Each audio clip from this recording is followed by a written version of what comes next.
Assalamualaikum warahmatullahi wabarakatuh dan selamat pagi. Bagaimana hari ini adik-adik mahasiswa? Mudah-mudahan semuanya masih tetap sehat ya. Baik, hari ini kita masuk di struktur modal yang minggu lalu kita masuk di manajemen utang. Hari ini kita masuk di struktur modal untuk pertemuan yang ke-10. Yang akan kita pelajari di sini adalah definisi mengenai struktur modal, kemudian pembagian dan kebijakan struktur modal, menghitung rasio struktur modal dan kebijakan perusahaan, kemudian kondisi diterapkannya balancing teori dan juga packing order teori, dan terakhir ini adalah struktur modal dan sumber dana perusahaan.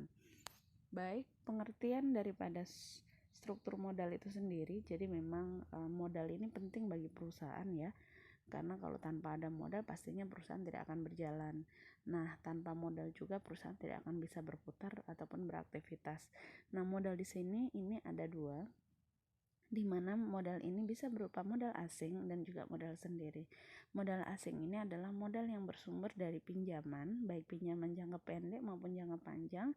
Sedangkan modal sendiri ini bisa berupa laba yang ditahan setiap tahun, labanya yang ditahan.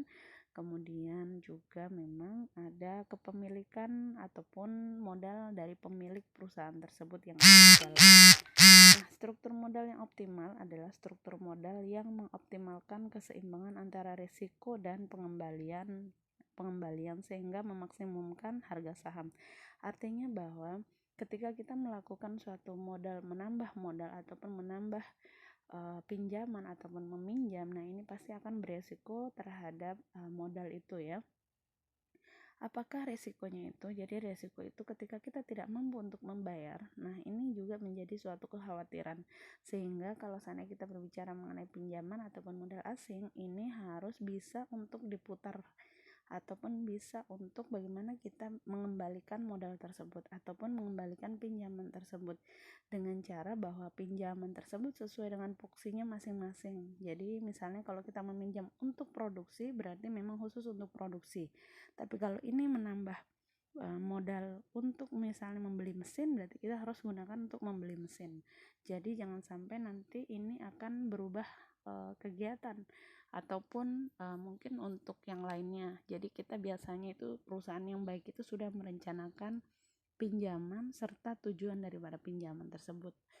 Kemudian struktur modal merupakan masalah penting bagi perusahaan karena baik buruknya struktur modal akan mempunyai efek langsung terhadap posisi finansial perusahaan, terutama dengan adanya utang yang sangat besar akan memberikan beban kepada perusahaan. Ya, pastinya struktur modal ini adalah masalah ya.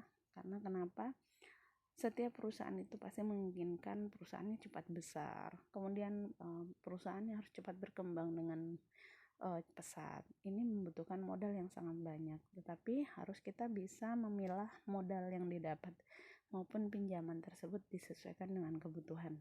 Jadi kalau bisa ini adalah pinjaman 70 modal sendiri, pinjaman 30 modal sendirinya 70%. Artinya bahwa kita jangan terlalu banyak, jangan juga separuh daripada modal sendiri. Jadi kalau bisa modal yang diperoleh itu harus lebih besar modal sendiri dibandingkan modal asing.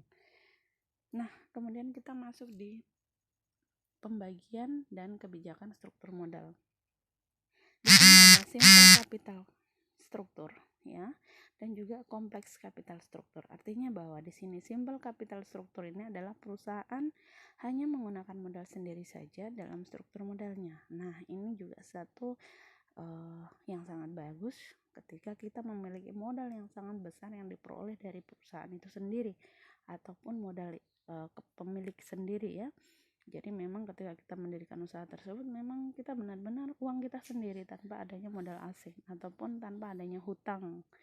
Nah, ada juga perusahaan yang seperti itu. Nah, ada juga perusahaan yang jika perusahaan kompleks capital struktur ini jika perusahaan tidak hanya menggunakan modal sendiri tetapi menggunakan pinjaman. Jadi ini bisa modal sendiri, bisa juga pinjaman. Tapi jangan sampai perusahaan mendirikan usaha tetapi semuanya pinjaman ya. Kalau semua pinjaman berarti kita tidak bisa menilai perusahaan tersebut baik atau buruk. Yang pastinya buruk karena kalau pinjaman itu kita tidak mempunyai aktiva sendiri ataupun kita tidak memiliki aset sendiri. Nah, untuk menghitung struktur modal nanti sebentar ada kuis ataupun ada tugas yang harus dikerjakan. Yang pertama adalah debt to equity ratio, ya, total hutang dibagi dengan total berapa modal sendirinya. Kemudian debt to asset ratio, ini adalah total hutang dibagi dengan total aset ataupun total aktiva. Kemudian long term debt to equity ratio, ini hutang jangka panjang dibagi dengan total modal sendiri. Kemudian long term debt to asset ratio, ini adalah hutang jangka panjang dibagi dengan total aktiva.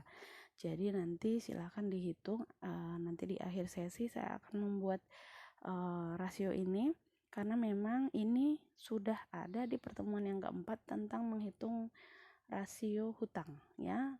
Apakah perusahaan tersebut mampu untuk membayar hutangnya ataukah tidak, ini sudah diajarkan oleh Pak Zakir, ya. Jadi di pertemuan yang keempat rasio ini sudah ada.